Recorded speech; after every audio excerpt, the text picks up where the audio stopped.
आज की कहानी प्रेम से भरी ओढ़नी। वृंदावन के पास एक गांव में भोली भाली माई पंजीरी रहती थी।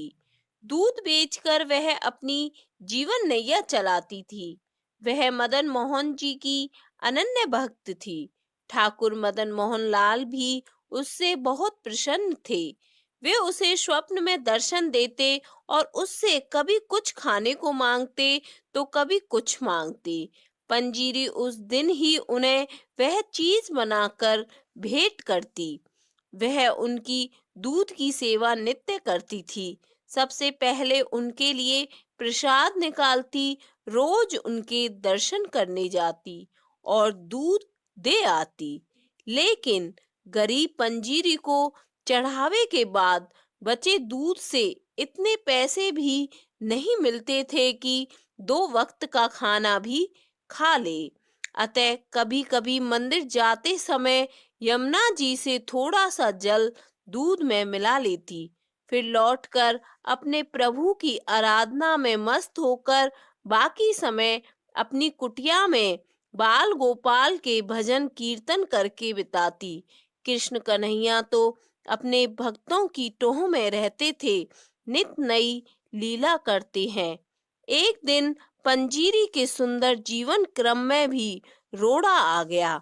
जल के साथ साथ एक छोटी सी मछली भी दूध में आ गई और मदन मोहन जी के चढ़ावे में चली गई। दूध डालते समय मंदिर के गोसाई की दृष्टि पड़ गई और गोसाई जी को बहुत गुस्सा आया। उन्होंने दूध वापस कर दिया। पंजीरी को खूब डांटा फटकारा और मंदिर में उसका प्रवेश निषेध कर दिया। पंजीरी पर तो आसमान टूट पड़ा। रोती बिलखती घर पहुंची। ठाकुर, मुझसे बड़ा अपराध हो गया, क्षमा करो। पानी तो रोज मिलाती हूँ, तुमसे कहाँ छिपा है। ना मिलाऊं तो गुजारा कैसे हो, और उस बेचारी मछली का भी क्या दोष। उस पर तो तुम्हारी कृपा हुई तो तुम्हारे पास पहुंची। लेकिन प्रभु, तुमने तो आज तक कोई आपत्ति नहीं की। प्रेम से दूध पीते रहे। फिर ये गोसाई कौन होता है मुझे रोकने वाला? और मुझे अधिक दुख इसलिए है कि तुम्हारे मंदिर के गोसाई ने मुझे इतनी खरी खोटी सुनाई है और तुम कुछ नहीं बोले। ठाकुर, यही मेरा अपराध है। तो मैं प्रतिज्ञा करती हूँ कि तुम अगर रूठे रहोगे, मेरा चढ़ावा स्वीकार नहीं करोगे, तो मैं भी अन्न जल ग्रहण नहीं करूंगी, यही प्राण त्याग दूंगी। भूखी प्यासी रोते रोते शाम हो गई। तभी पंजीरी के कानों में एक मधुर आवाज सुनाई दी, माई, ओ माई। उठी तो दरवाजे पर देखा कि एक सुदर्शन किंतु थका हारा सा एक किशोर कुटिया में झांक रहा है। कौन हो बेटा? मैया, मैं ब्रजवासी ही हूँ, मदन मोहन के दर्शन करने आया हूँ। बड़ी भूख लगी है, कुछ खाने को मिल जाए तो तुम्हारा बड़ा आभारी रहूंगा।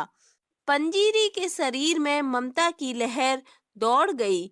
कोई पूछने की बात है क्या बेटा? घर तुम्हारा है। ना जाने तुम कौन हो जिसने आते ही मुझ पर ऐसा जादू बिखेर दिया है। बड़ी दूर से आए हो क्या? क्या खाओगे? अभी जल्दी से बना दूंगी। अरे मैया, इस समय क्या रसोई बनाओगी?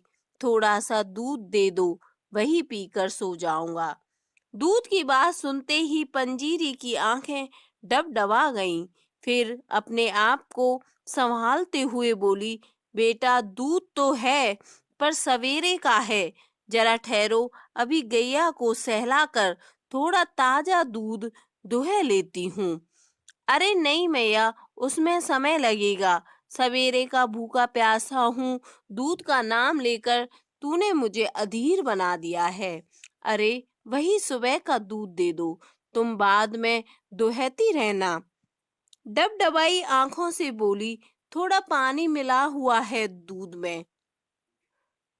अरे मैया, तुम मुझे भूखा मारोगी क्या? जल्दी से दूध छान कर दे दो, वरना मैं यही प्राण छोड़ दूंगा। पंजीरी को बड़ा आश्चर्य हुआ कि ये बालक कैसी बात कर रहा है। दौड़ी दौड़ी गई और झटपट दूध दे दिया। दूध पीकर बालक का चेहरा खिल उठा। मैया, कितना स्वादिष्ट दूध है। तू तो यूं ही ना जाने क्या क्या बहाने बना रही थी। अब तो मेरी आंखों में नींद भर आई है। अब मैं सो रहा हूँ। इतना कहकर वो वहीं सो गया। पंजीरी को फुर्सत हो गई तो दिन भर की थकान, दुख और अवसाद ने उसे फिर घेर लिया। जाड़े के दिन थे। भूखे पेट उसकी आंखों में नींद कहाँ से आती। जाड़ा बढ़ने लगा तो अपनी ओढ़नी बालक को उड़ा दी। दूसरे पहर जो आंख लगी कि ठाकुर श्री मदन मोहन लाल जी को सम्मुख खड़ा पाया। ठाकुर जी बोले, मैया, मुझे भूखा मारोगी क्या? गोसाई की बात का बुरा मानकर रूठ गई। स्वयं पेट में अन्न का एक दाना तक ना डाला और मुझे दूध पीने को कह रही है। मैंने तो आज तुम्हारे घर आकर दूध पी लिया। अब तू भी अपना व्रत तोड़कर कुछ खा पी ले।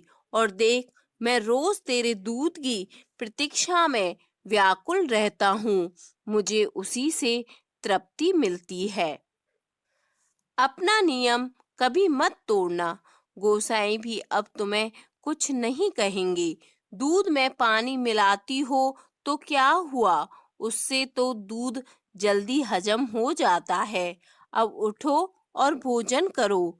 पंजीरी हड़बड़ा कर उठी और देखा कि बालक तो कुटिया में कहीं नहीं था। सचमुच लाला ही कुटिया में पधारे थे। पंजीरी का रोम रोम हर्ष उल्लास का सागर बन गया।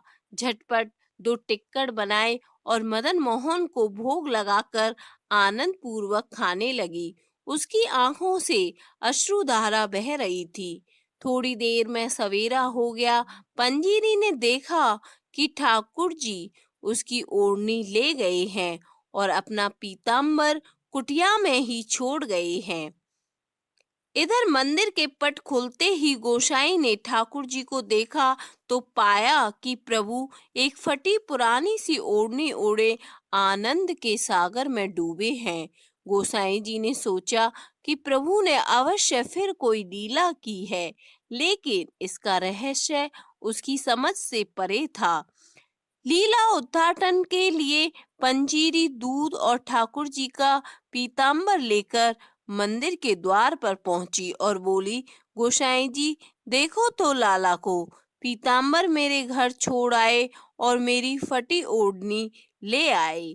कल सवेरे आपने मुझे भगा दिया था, लेकिन भूखा प्यासा मेरा लाला दूध के लिए मेरी कुटिया पर आ गया। गोसाई जी पंजीरी के सामने बैठ गए। भक्त और भगवान के बीच मैंने क्या कर डाला? भक्ति वंदन को ठेस पहुंचाकर मैंने कितना बड़ा अपराध कर डाला। माई, मुझे क्षमा कर दो। पंजीरी बोली, गोसाई जी, देखी तुमने लाला की चतुराई। अपना पीताम्बर मेरी कुटिया में जानबूझकर छोड़ दिया और मेरी फटी चिथड़ी ओढ़नी उठा लाए। भक्तों के सम्मान की रक्षा करना तो इनकी पुरानी आदत है। ठाकुर धीरे धीरे मुस्कुरा रहे थे। अरे मैया, तू क्या जाने कि तेरे प्रेम से भरी ओढ़नी ओढ़ने में जो सुख है वो पीताम्बर में कहाँ। सदैव प्रसन्न रहिए।